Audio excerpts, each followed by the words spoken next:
Siamo arrivati al quinto casting per Mister Topolini 2010. Io sono qui con Antonio, ti vuoi presentare? Sì, io sono Antonio Gherghetta, sono nato a Milano, vivo qua da 14 anni e sono venuto per provare questa esperienza perché penso che comunque ogni ragazzo giovane dovrebbe fare nuove esperienze e scoprire qualcosa di nuovo. Quanti anni hai? Io ho 19 anni, sono al primo anno di università, lettere e filosofia.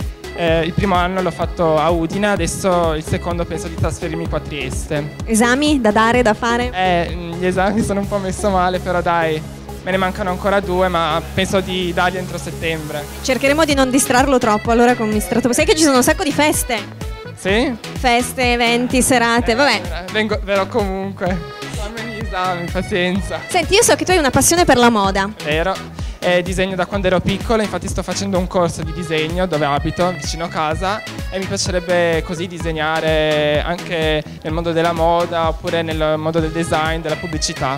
Ok, allora, davanti agli ascoltatori di Mister Topolini, un tuo punto di forza, un tuo difetto? Allora, un punto di forza è la schiettezza, la sincerità, cerco di dire in faccia alle persone sempre quello che penso, anche se a volte si sa, non è che possiamo dire tutto, qualche piccola bugia ogni tanto ci sta perché sennò si offende anche la persona.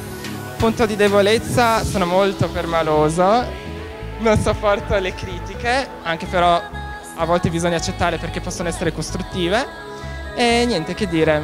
Che dire, vuoi fare un appello per farti votare? Votatemi perché? Votatemi perché sono simpatico, estroverso, solare e spero di esservi stato divertente, non lo so. Perfetto, grazie Antonio, era il numero 24.